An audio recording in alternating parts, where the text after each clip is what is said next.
From the heart of our nation's capital, here's Family Research Council President Tony Perkins. Well, good afternoon and welcome to this Thursday edition of Washington Watch. I'm Jody Heiss, the Senior Vice President here at the Family Research Council. Honored to be sitting in today for Tony, and I want to thank each of you for making Washington Watch part of your day today. We've got a full program, a lot to cover coming your way. Let me hit some of the highlights. First of all, the fallout continues from the decision yesterday by 4 judges in Colorado to disqualify former President Donald Trump from their state's primary ballot. Others on the left somehow see this as a roadmap to use in their own states. This is essentially the rule of law functioning as it is intended to. So whether it's in Colorado, California, or any other state, this is really something I think that every state needs to be asking seriously. That was California Lieutenant Governor Eleni Kounalakis on a local newscast, urging blue states to copy Colorado's lead in banning a political opponent from a fair competition. So what does all this potential hijacking of the legal system mean for our constitutional republic? Well, I'll be talking about that a little bit later in the program with someone that you know very well, our very own president here at the Family Research Council, Tony Perkins, and of course the main host of this program, Washington Watch. He'll be joining me a little bit later. And while the Trump news dominates the highlights, Congress itself is adjourned for the Christmas recess, and frankly, they've left behind a lot of unfinished business. Make no mistake, the winter recess will be a busy and important few weeks for the U.S. Senate. Negotiations will continue around the clock. Now, when we return in the new year, we hope to take swift action on the National Security Supplemental. Well, yes, that was the Senate scare leader himself, Chuck Schumer, on the Senate floor yesterday. In addition to addressing the Biden administration's disastrous mishandling of the southern border, Congress also needs to continue with appropriations negotiations to rein in the out-of-control spending efforts by the Democrats. So what other topics are priorities when Congress returns? Michigan Congressman Tim Walberg will be joining me here in just a few moments to discuss some of those issues. And the legacy media, well, they've dug up a new supposed scandal on House Speaker Mike Johnson to try to pit Americans against him. And what is the supposed scandal? Well, he's raising his children with biblical values for marriage and sexuality. Randy Wilson, FRC's Director of Men's Ministry, will join me and help unpack why the left thinks that that kind of parenting is so extreme. And finally, since Ohio General Assembly passed the HB 68, better known as the SAFE Act, to protect children from harmful experimental gender surgeries last week, Ohio Governor has until next Friday to sign it or to veto this bill to protect children. For me, getting it right means for me to find out as much as I can about exactly what is going on, and frankly hear from parents. It's a process that is going on. It's a process that is not done, and I will be making an announcement, obviously, before the 10 days runs. Well, of course, that was Governor DeWine himself speaking with the press yesterday. And he says, he makes it clear he wants to hear from parents, but he ought to want to hear from those who have suffered from these procedures. And we'll be talking about that a little bit later in the program, including some action items as to how you can be involved and help the governor make his decision. Our website, of course, is tonyperkins.com in case you miss any portion of today's program, or if you want to check out some previous programs of the past, you can find it all right there at tonyperkins.com, along with a lot of great resources. So be sure to go and visit. And let me just say before we jump into the program that as we begin our new year coming up in January, we encourage you to join us as we start a brand new edition of FRC's Bible reading plan. And we want you to start it the best way you possibly can, and that is with the Stand on the Word journal. It's filled with a lot of great information as you read through the Bible with us to help you get a better grasp of it. We'd love to send you that journal. for a generous tax-deductible year-end gift. We'll send you a free copy of it. You can do so by texting the word GIVE to 67742. Again, that's the word GIVE to 67742. All right, now let's jump into our topics for today. Despite reports of progress in negotiations, both chambers of Congress will head into Christmas recess without an agreement in place to address the Biden administration's disastrous open border policies. Well, obviously this sets the table for a busy January when they get back to Capitol Hill. And as Congress will return to Washington with that on their plate, there's a lot of other things to deal with as well, such as spending battles or potentially a government shutdown. What else? What other issues should we anticipate when they come back in January? Well, joining me now to discuss this and more is Congressman Tim Walberg. He serves on the House Energy and Commerce Committee as well as the Committee on Education and Workforce. He represents the 5th Congressional District of the great state of Michigan. Congressman Walberg, welcome back to Washington Watch. Always great to see you. Jody, it's good to be with you. Good to see you, and we continue to miss you. Well, thank you so much. And just always, I love your tie. It matches my jacket myself. So way to go, man. Great minds thinking here. Listen, before we get into some of the issues that you and your colleagues are going to be dealing with in January when you come back from the Christmas recess, I'd love to get initial thoughts on the voter suppression tactics that are really taking place against President Trump coming out of Colorado. Well, I was interested to hear the Lieutenant Governor of California talk about this is something that really shows what we ought to do. I mean, stop and think about it. The due process that normally is carried out with someone who is convicted of something already, in this case, insurrection, hasn't taken place. A state Supreme Court 2,000 miles removed from the alleged crime takes a federal law and constitution and enacts a penalty by removing arguably the number one candidate from the opposition party from the ballot in Colorado. That makes sense, doesn't it? It's frightening. I mean, you bring up some excellent points, but underneath all of this, Congressman, I tell you, it's just frightening to see what we're doing, and we're going to be going deeper into this as the program unfolds. But now we have California and Maine and other states, as you just well said, because the governor of California is saying, let's jump on board with this. Unbelievable. But if I can, let me switch gears with you some. You have an incredibly busy January coming up when you and your colleagues return. What are your priorities? What do you think is going to be the focus of the party when you get back into session? Well, certainly the focus is to get our appropriations package done so we can have stability in our government funding. And our priority, of course, in the House, we've been debating the issue of reducing spending and do it in a targeted way and ultimately get to pre-COVID spending levels. That will put us significantly on a track to balance our budget, reduce our deficit spending, and ultimately move toward starting to take a whack at our debt. But along that line, we also have requirements that we made to the Senate. And Chuck Schumer talks about the fact that the House didn't get their work done. Well, yes, we did. We sent them several bills that they ought to take up, all of which deal with funding for various concerns that they have, Israel, Ukraine. But we've attached it to border funding, believing that our H.R. 2 language, which we've passed, that puts our border in a secure position, that puts our customs and border agents into positions they have been trained to do, that secures our border so that we know that immigrants that come through legally.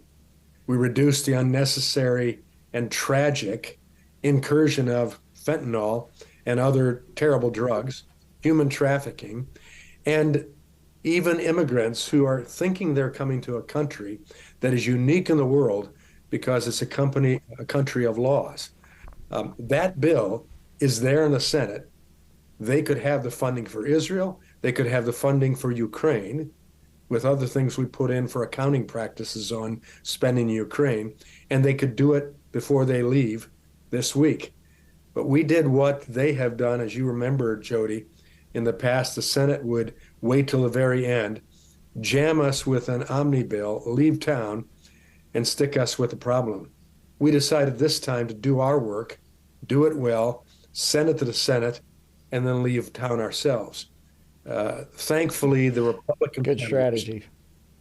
The Republican senators, Yeah. seeing what we did, it gave them a bit of backbone to stick up for the right and just causes and push back on Schumer, and he wasn't able to jam the House and do things that would not help the American public.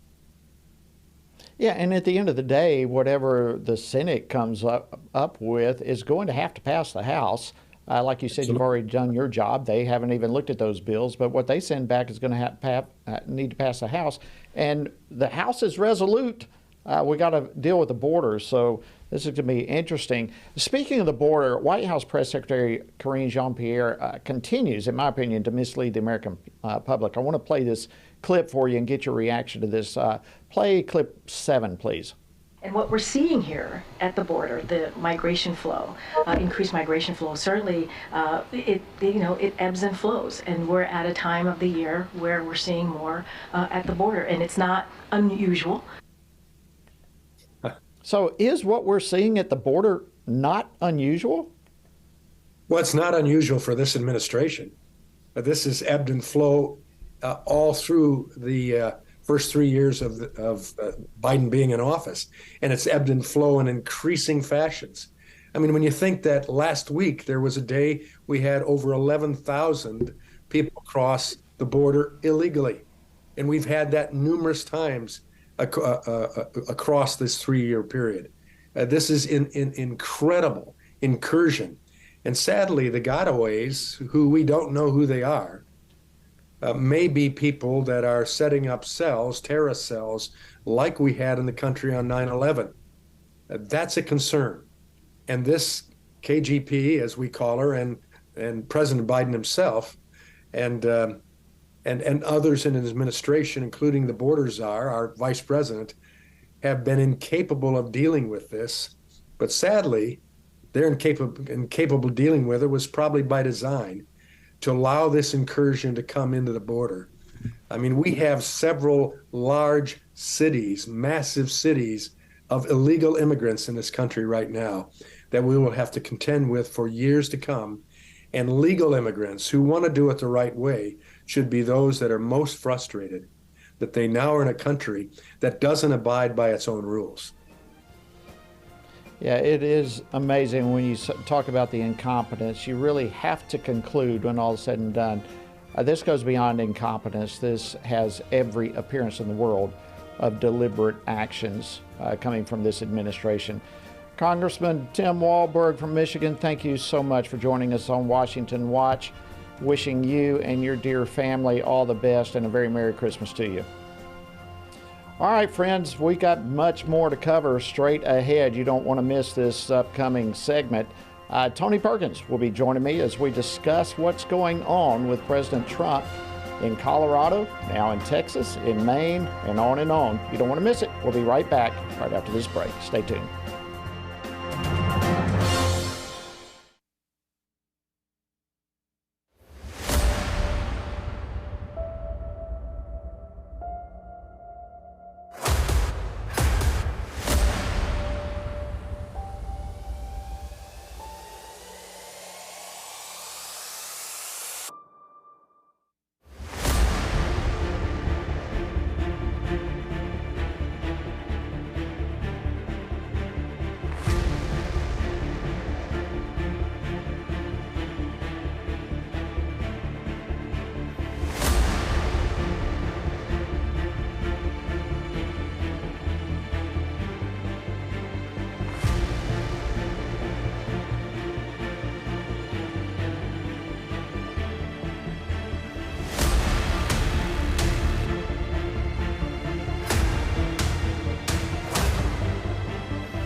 Everything we do begins as an idea. Before there can be acts of courage, there must be the belief that some things are worth sacrificing for. Before there can be marriage, there is the idea that man should not be alone. Before there was freedom, there was the idea that individuals are created equal. It's true that all ideas have consequences, but we're less aware that all consequences are the fruit of ideas. Before there was murder, there was hate. Before there was a Holocaust, there was the belief by some people that other people are undesirable. Our beliefs determine our behavior, and our beliefs about life's biggest questions determine our worldview. Where did I come from? Who decides what is right and wrong? What happens when I die? Our answers to these questions explain why people see the world so differently. Debates about abortion are really disagreements about where life gets its value. Debates over sexuality and gender and marriage are really disagreements about whether the rules are made by us or for us. What we think of as political debates are often much more than that. They're disagreements about the purpose of our lives and the source of truth. As Christians, our goal must be to think biblically about everything. Our goal is to help you see beyond red and blue, left and right, to see the battle of ideas at the root of it all. Our goal is to equip Christians with a biblical worldview and help them advance and defend the faith in their families, communities, and the public square. Cultural renewal doesn't begin with campaigns and elections. It begins with individuals turning from lies to truth. But that won't happen if people can't recognize a lie and don't believe truth exists. We want to help you see the spiritual war behind the political war, the truth claims behind the press release, and the forest from the trees.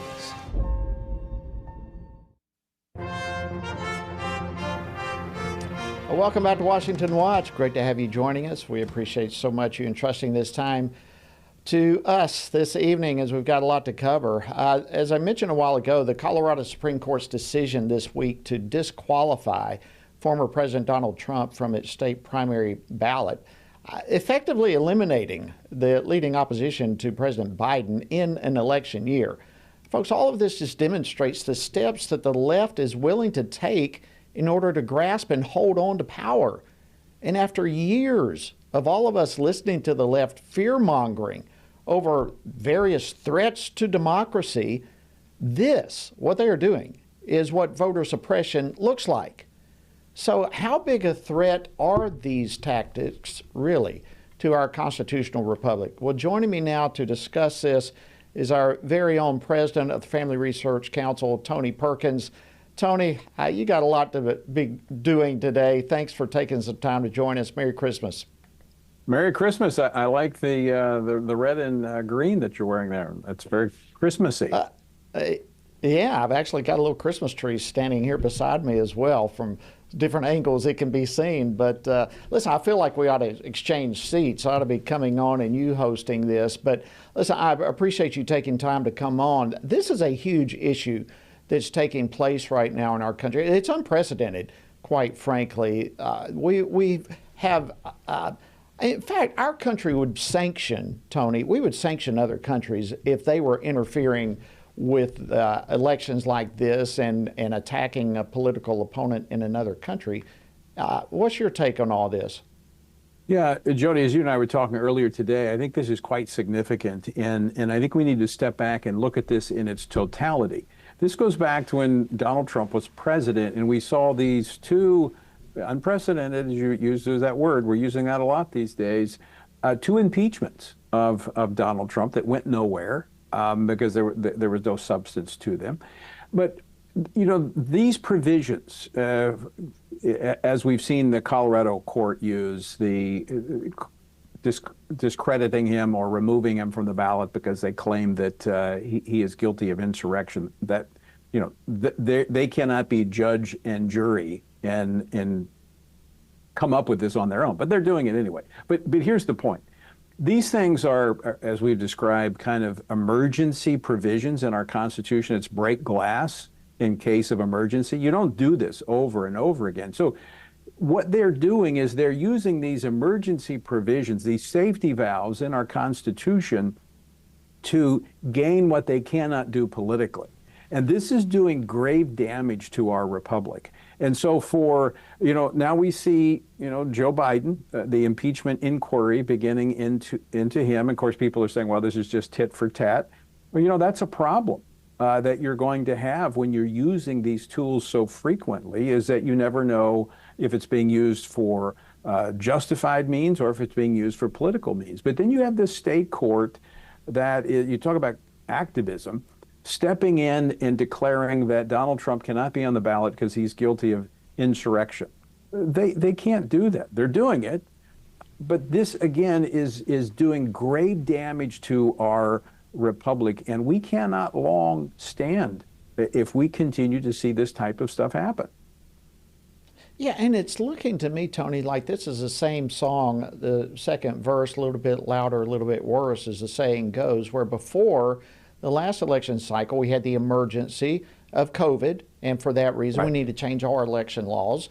And now we have another emergency, supposedly. Donald Trump was involved in an insurrection, which he was acquitted of. I mean, but yet again, another emergency. It seems like we're watching a pattern to prevent the voters and the will of the people at the ballot box from being expressed, and by so doing, potentially destroying our entire election process. Right. These provisions that were in our Constitution were put there by the founders in this extreme circumstance where you would use them like a fire extinguisher. You don't use it every day. You use it once and then it's gone.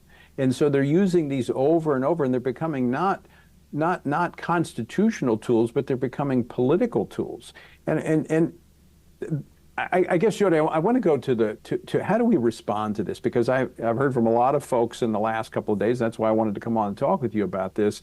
A lot of Christians saying, well, what's going on here? Look, this is a battle for our republic. This is a battle between good and evil. It's much bigger than just the United States of America, quite frankly. This is what we read about in the New Testament about the spirit of the lawless one is already at work, ushering in eventually the lawless one, the Antichrist. This is setting the stage for that, and the church is the restrainer. And it's interesting, you look at three of the four justices there in Colorado that voted to remove him from the ballot. They all came from Ivy League schools that had been created as divinity schools. What a picture of the apostasy in America when it comes to the church. And if we're to preserve the republic, it's going to require Christians in this country to once again understand the times and know what to do. And it's not to shrink back in silence. It's not to be intimidated. It's not to feel threatened. It's not even to be angry. It is to step forward with clarity and with boldness. We've got a Constitution. We have truth. We know what it is. We have to stand on it. We have to defend it. By no means should we be quiet in this hour. And what is happening to Donald Trump is a travesty. And whether or not you like Donald Trump or not, I happen to like him. But regardless, you need to speak up. The church needs to speak up with a voice and say, this cannot stand. We will not let it stand. Absolutely. I couldn't put an exclamation point more soundly on what you just said. We've only got less than a minute, but this really leads to the role of the church, the role of pastors, the role of believers in the marketplace. What can believers do to be most effective at this hour in our country? Well, one, Jody, I would say be in the Word of God so that you understand what is happening here, because we're getting sucked in from the media saying this is just politics. This isn't politics. It's playing out in the political sphere. This is spiritual, and there is an all-out spiritual war happening in our nation. And if we do not engage, it's not just the country we lose. We will usher in the unrestrained lawlessness that we read about in end times. Absolutely. Tony Perkins, it's an honor to serve with you. Thank you for your incredible leadership here at the Family Research Council and in our entire nation. Grateful for you taking time to be with us on Washington Watch. Merry Christmas to you and your family. All right, friends, coming up, the left is now targeting Speaker of the House Mike Johnson for raising his children with biblical values. You don't want to miss that story coming your way right after the break. Stay tuned.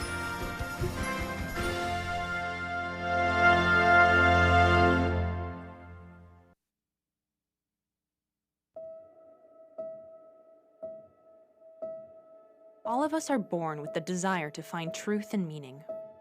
Where did I come from? What happens when I die? While our answers to these questions may divide us, we are united in our need for the freedom to answer life's biggest questions and make life's biggest decisions for ourselves. That's why religious freedom matters for everyone. Religious freedom matters because the powerful have long wanted to control those who are less powerful. Religious freedom matters because the freedom of those who are different is often threatened by those who believe different is dangerous. Leah Sheribu, a Christian teenager in Nigeria, remains a captive of Boko Haram for her refusal to renounce her Christian faith. Chinese pastor Wang Yi is serving a 9-year sentence for speaking publicly against the Chinese government. In Pakistan, Asif Pervez is on death row for allegedly sending a blasphemous text message. All of this because people in power decided different is dangerous.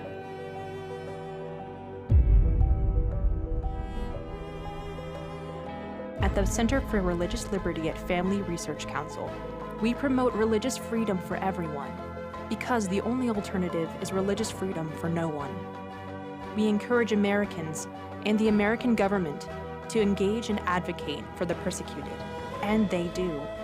We work every day to bring good news to the afflicted, to proclaim liberty to captives and freedom to prisoners.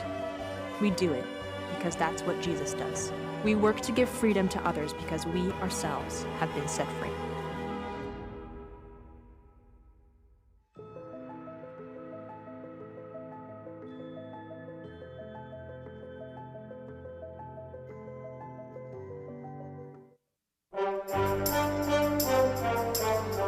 Welcome back to Washington Watch. I'm your host, Jody Heiss, sitting in today for Tony, and it was an honor to have him on with us in the last segment.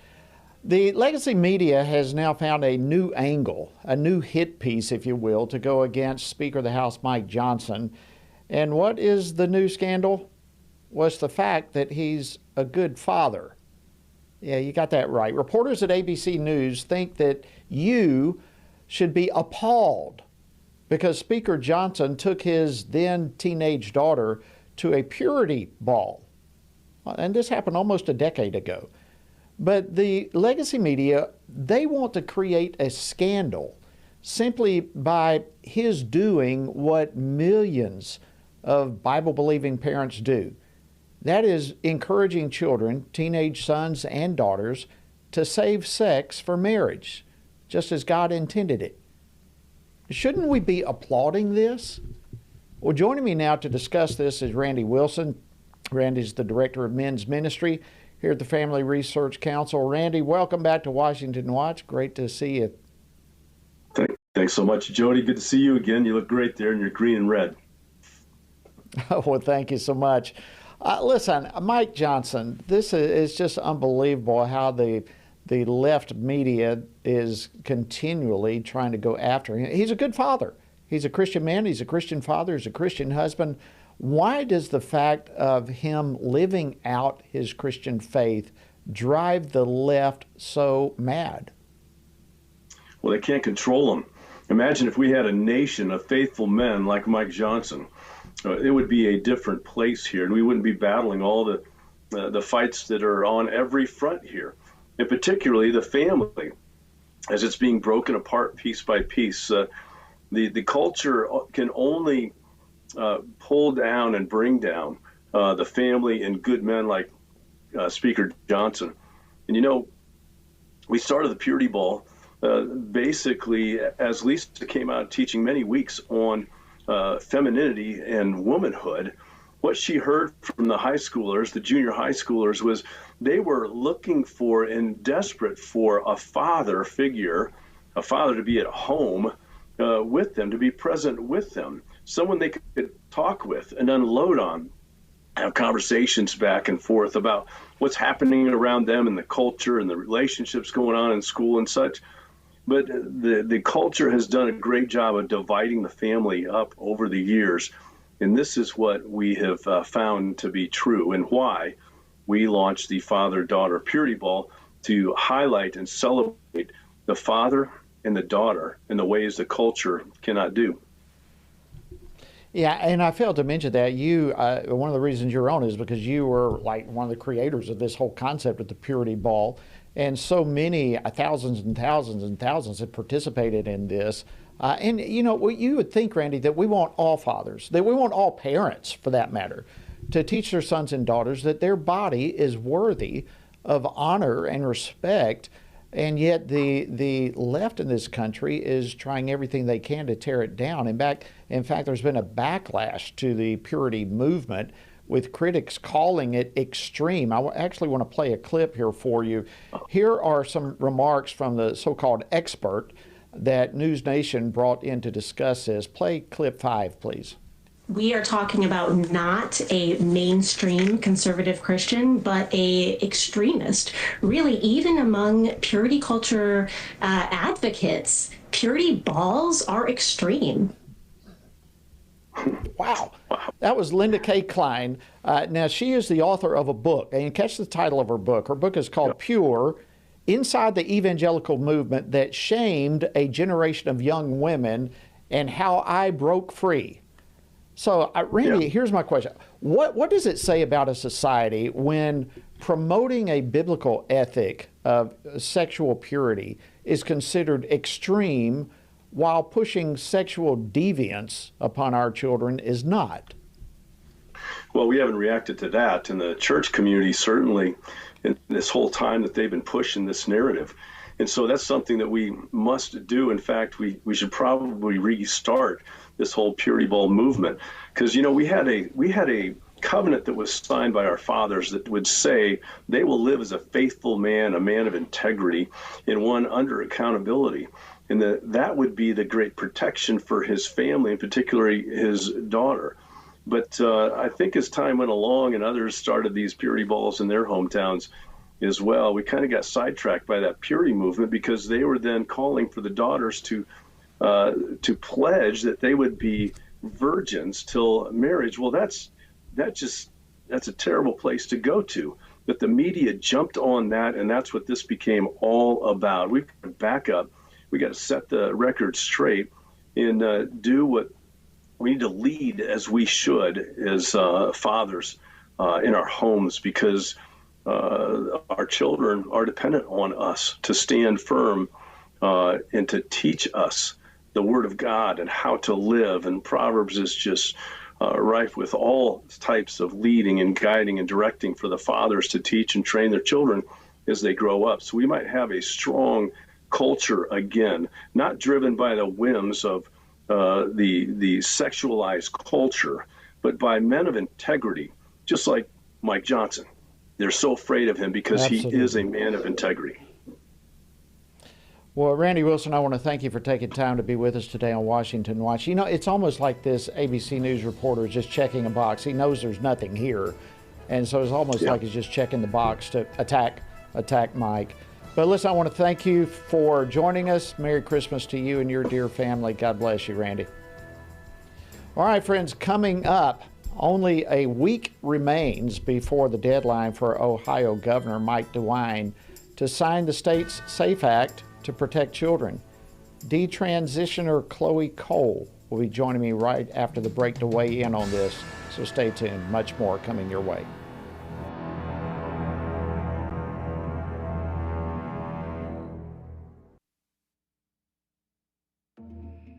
The world is hurting, streets are filled with crime, families are broken, sin is celebrated, and God is mocked.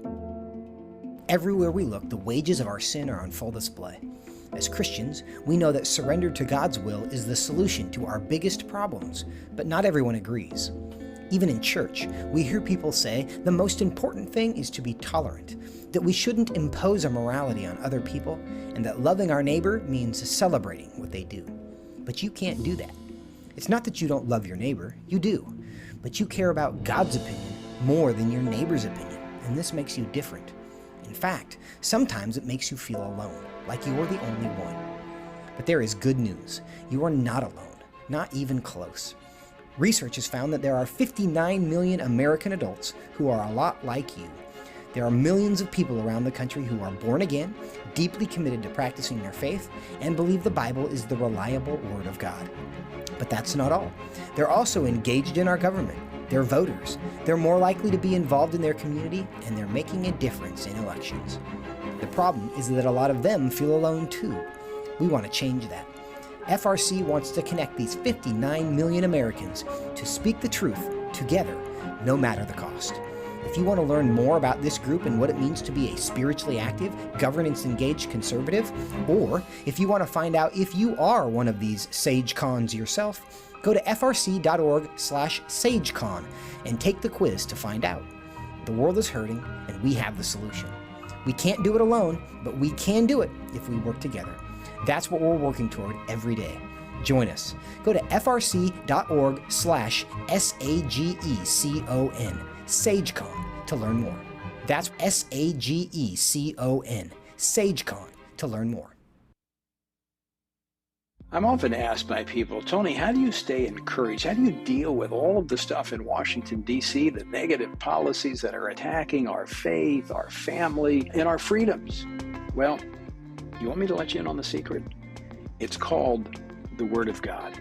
And that is why the Family Research Council embarked on Stand on the Word, a 2-year journey through the Bible. It's a chronological Bible reading plan with just 10 to 15 minutes a day. In 2 years, you will have covered the entire Bible. And to go along with this, Monday through Friday, I do a morning devotional that goes along with the reading of the day. It's all designed to encourage you on this journey because the Word of God, as the psalmist said, in my affliction, here's my comfort. Your Word gives me life.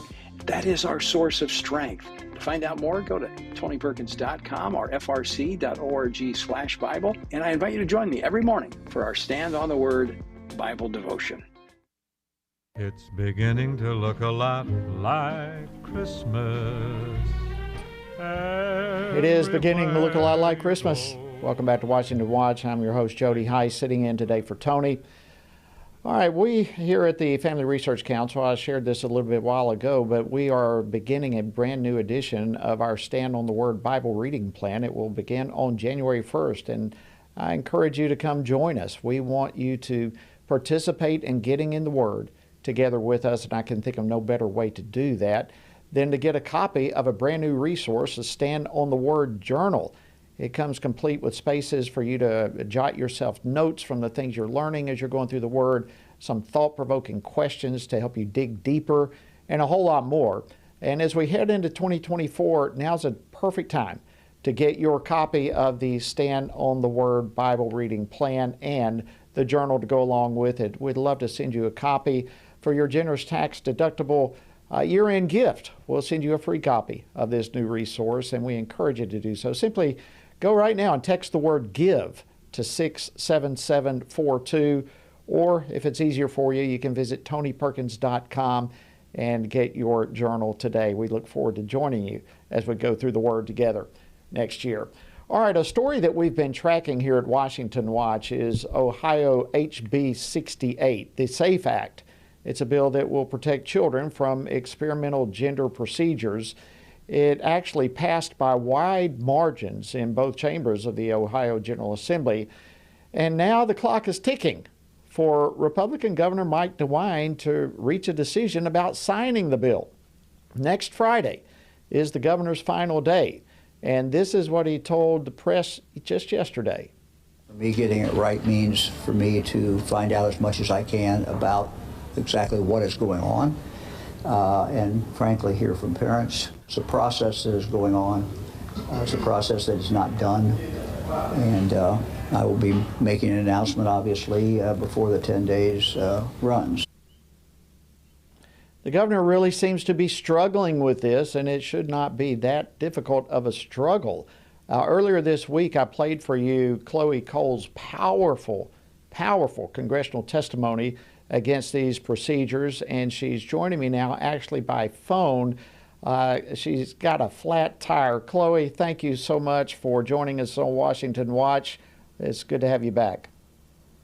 Yes, thank you so much for having me on the show. Well, listen, Governor DeWine has spent this week visiting children's hospitals in Ohio, that push these procedures on children. What do you think he's probably hearing on these visits? He's probably being told by these doctors and these surgeons that are performing these treatments that it's life-saving care, that it's necessary in order for these children to live, that it's a part of their identity. And if they aren't being allowed these treatments, it's life or death for them. Well, and that's the message that you heard and your parents heard. Your testimony, which I played earlier this week, was so powerful, Chloe. I don't see how anyone can listen to you without being moved to the core and understanding the destructive nature of these procedures. I want to play one more clip of the governor. Please play clip 6. This is what he told the press on Monday of this week. This is a very, very contentious issue. Other states have dealt with this issue as well. And ultimately, my decision will be based on one thing, and that is what I think is in the best interest of the children who would be impacted by this particular law. Okay, Chloe, I want you to answer that as though you were answering the governor yourself. What would you say to him if you had the opportunity?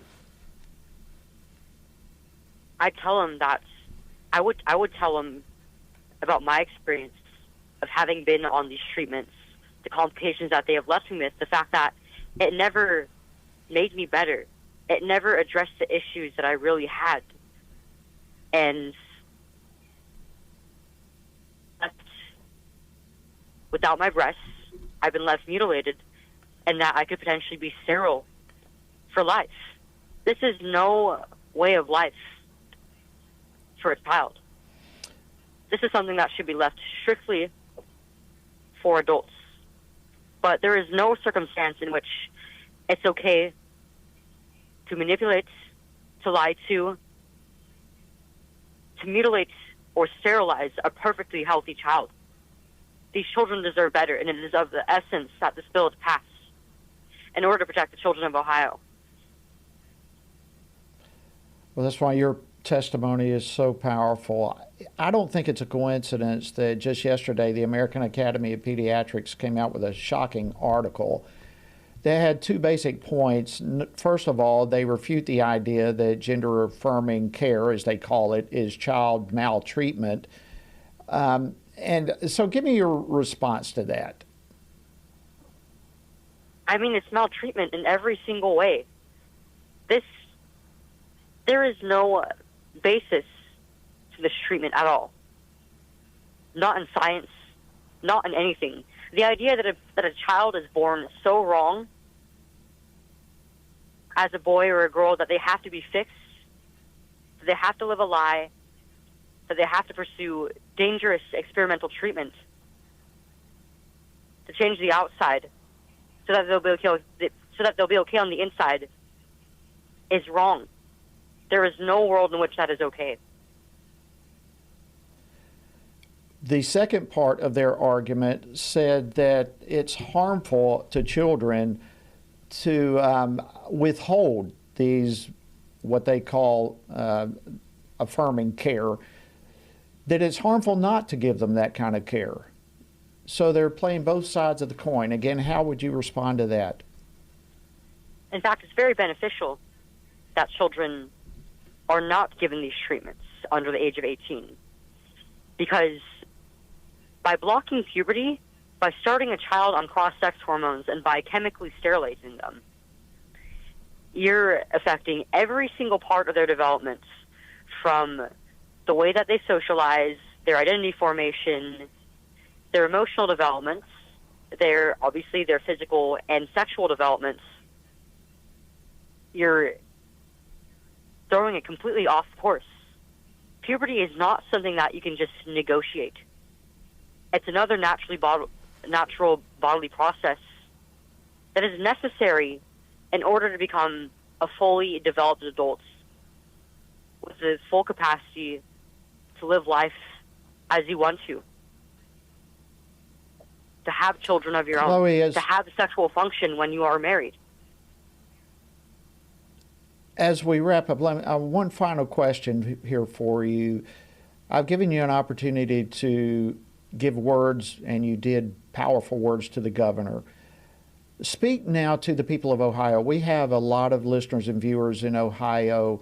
These residents need to contact the governor and urge him to sign this bill. What would you say to them to encourage them to step up to the plate? Yes, please contact your local representative. Please contact your governor. Pressure him into passing this bill to protect the children within your state. But laws aren't the only ways to fight back. This is something that is in every single community and every single city in the United States. Whether you realize it or not, it's affecting the families, the institutions around you. It's not an easy issue to talk about, but it's necessary. It is so necessary, Chloe. I just want to say thank you for your courageous voice and for you standing so firm on this.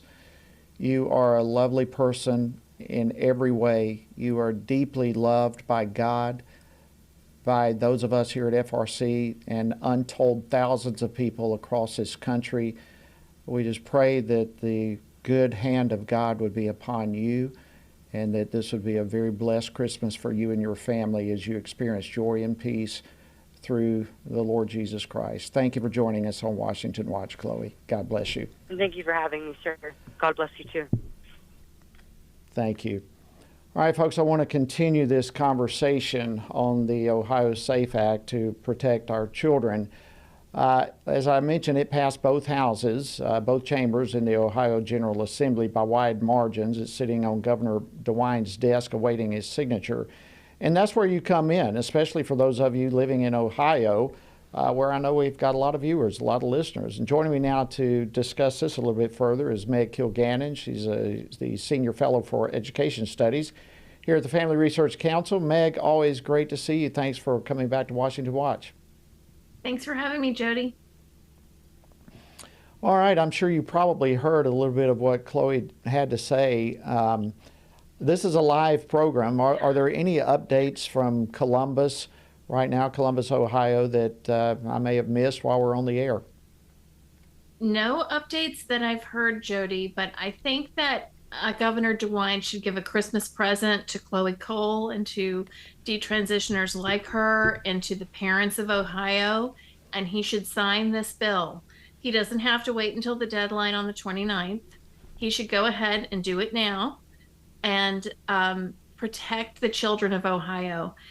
I love hearing from Chloe. She's such a powerful spokeswoman for this issue, but it breaks my heart a little bit. Those of us who've been working on this issue for almost 10 years now, it's hard to believe it's been that long. We didn't want for her to be able to be harmed, and we certainly didn't want for her to have to speak out on this issue. We were hoping that adults could resolve this on behalf of children. Chloe is an adult now, but that's not been the case. And so it's the power of voices like Chloe's who've been transitioned, who've been through these procedures as a child, that are so powerful and are so able to explain the harms that occur when people believe the lie that a child could be born in the wrong body, or that it's possible to change your sex. It's not possible.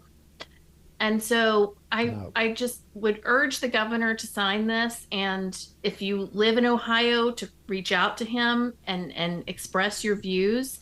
If you live in another state that has a branch of the Cleveland Clinic, which is based in Cleveland, Ohio, and is one of the first LGBT clinics in the nation to do these procedures and to do them on children.